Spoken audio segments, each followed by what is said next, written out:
Hi guys, welcome back. We are now on episode 10. Hit a bit of a milestone there. So welcome back to my back to basics. Today we're going to look at quick 3 commands that can be helpful, can be useful. So we're going to look at effect, enchant and XP. So they'll be fairly quick to explain. So I thought I'd just group them together to try and reduce the amount of videos I'm doing in this series. I know I could have done every single one individually quicker, but I thought I'll find a common ground with most of them and I'll group them together to have an average length of around 10 to 15 minute videos. So first we're going to look at effect. So it's the /effect command. And this is a way to give players effects. So there's only 2 syntaxes. There's the one that gives effects and then one that clears. So if someone has an effect, you can clear using the target and then clear. And as you know by now, target means any of the target selectors or actual name. I'm also going to point you to Dig Minecraft, which I'll put the link. I've got the basic link in all my descriptions, but I'll put this exact one for a list of all the effects that you can give to someone. You can choose any platform that you're playing on, but to be honest, any of these ones with Bedrock is going to be the same. Do note it does tell us we can use Dolphin's Grace, which we cannot. This is a Java one. I don't know why it's telling us this. Is when you scroll down, it says only gives the option to tell you how to do it for Java. So must be a little thing wrong there on their website. But other than that, everything should show you what the effect is. It's quite handy as it tells you if it's helpful or if it's harmful. What it does, what the icon is, the particles that you get given, what items you can get the effect, and of course the game command, and also shows you how to do it in each one. But that's what this video is for. So, but it's handy just to know which one's which. So we go back to Minecraft. So the way you would do it is /effect, your target, so I'm just going to choose that self, what effect you want, so we could use, for example, speed, and then if I did that myself, I think it defaults to 30 seconds at the minimum amplifier,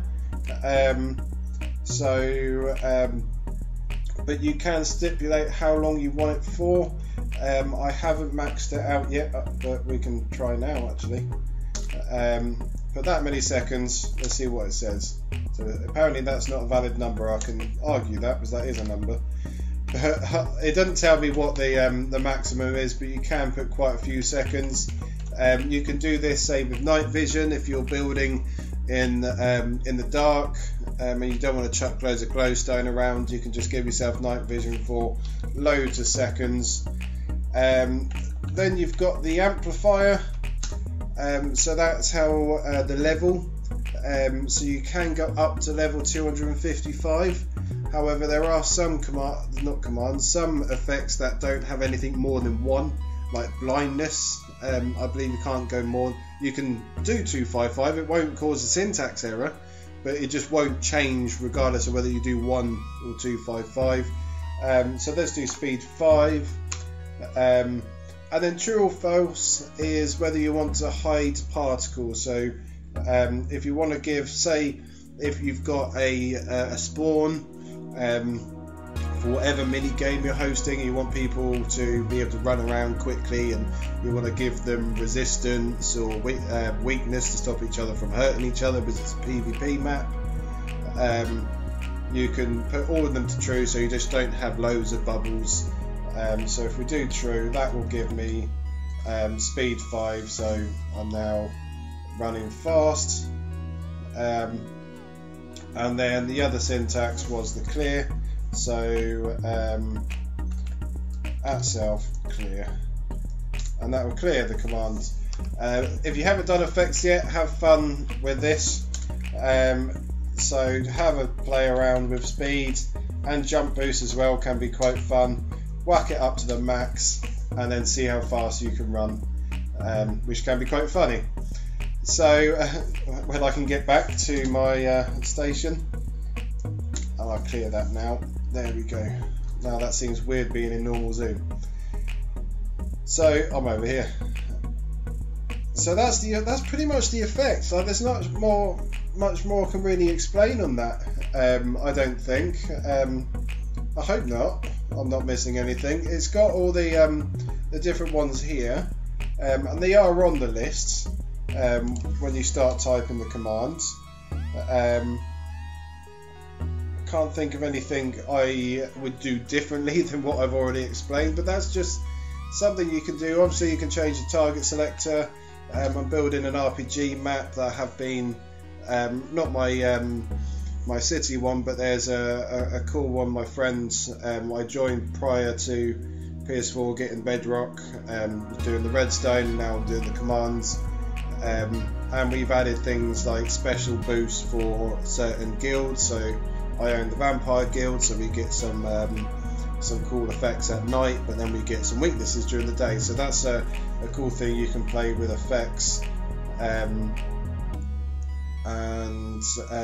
that's pretty much it for effects. Then enchant. If I'm honest, enchant isn't one I've overly used, if at all, really. Because it's not something I've needed in the maps I've built. But you've got two syntaxes there. They both pretty much do the same thing. You choose /enchant, then your target, so I'll just choose at self. Then you can type out the name. So if I'll just syntax that. If I grab myself a fishing rod and you hold it in your hand, it targets the player with it in their hand. And if I wanted lure, I could just do lure, and what level. If you don't specify the level, would be the minimum, so let's do lure 2, and now that's enchanted it with lure 2. Does it remove? No, it doesn't support minus. That was just a sudden thought of mine. See if you can remove it. So let's grab another one and do the same thing.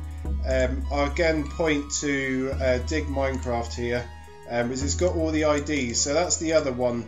The other syntax was if you wanted to do it by ID rather than typing it out. It does mean you have to know the IDs, but just a quick Google will find it. I'll link the Dig Minecraft one. So if I did the same, I think lure was 14, 2.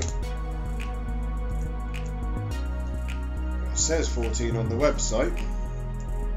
Let's double check. Okay, it's 24. Must have looked at something else. So there we go, 24. This is the reason why I just typed the name out.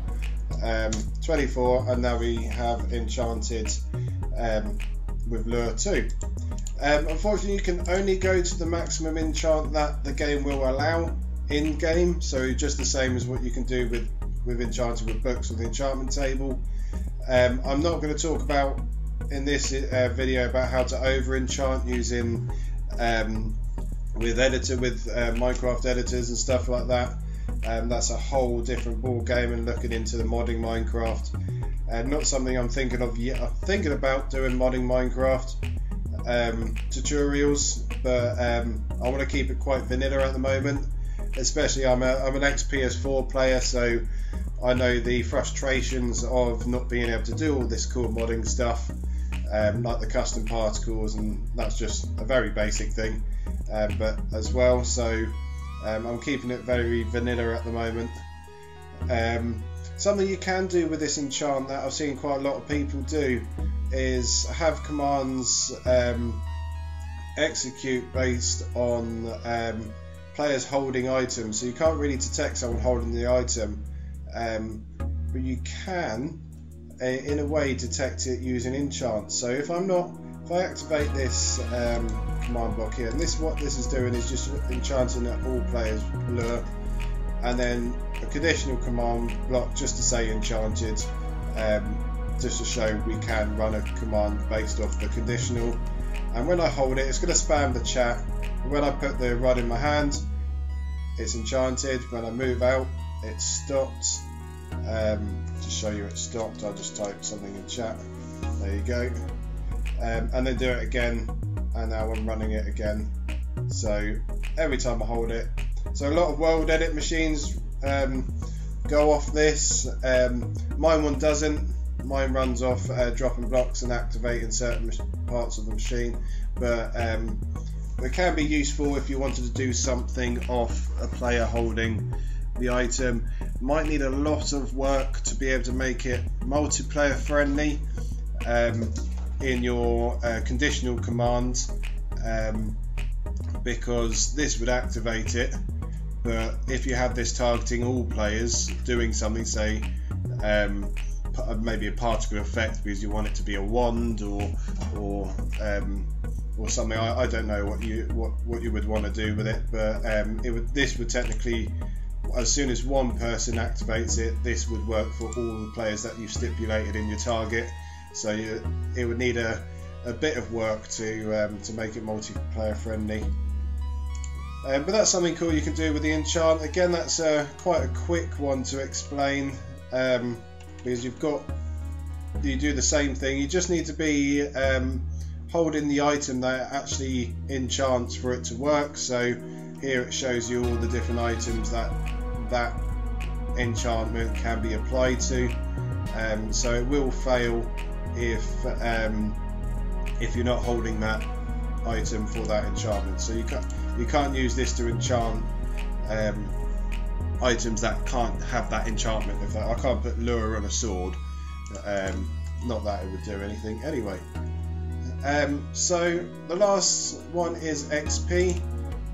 So this is a way to manage XP in the game.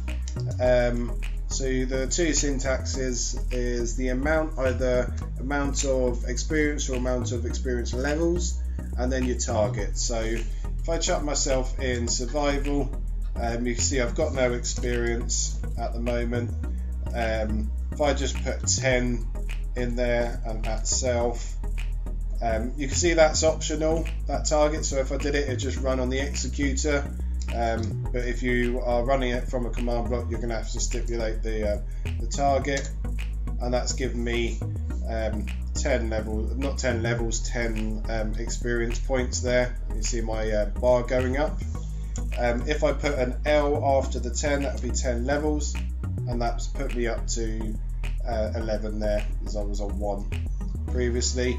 You can reduce levels but not experience, so you could do minus 10 levels, and I've gone down to 1. I don't believe it works with minus. No, you can't do negative experience points, which is a shame, but that's a way you could manage experience in game. Use it as a currency, use it as a timer. I've seen some store maps that uses the experience bar as a timer, which is very cool way to do it. And you can do XP shops. So you could, in your you've got to be careful, because if I did minus 10 levels now, it would take away. I haven't actually got 10 levels, so if you are doing an XP shop, see, it's going to be successful every time, even if I haven't got anything. So you need to do target selectors. So go back to episode 3, have a look at the level target selectors if you are building an XP shop. That's pretty much it for XP as well. So fairly quick one. We've covered three simple commands there that can be very useful. So I can't think of anything else XP would you can do with XP with the simple commands, but build it up, have a go, have a play around. If I haven't said already, it's good to have a command world, just a world that you can play around, because if you break the world, it doesn't matter, it's just a command world, and not whatever you're building. So thank you very much for watching, and I shall see you again tomorrow with some more commands.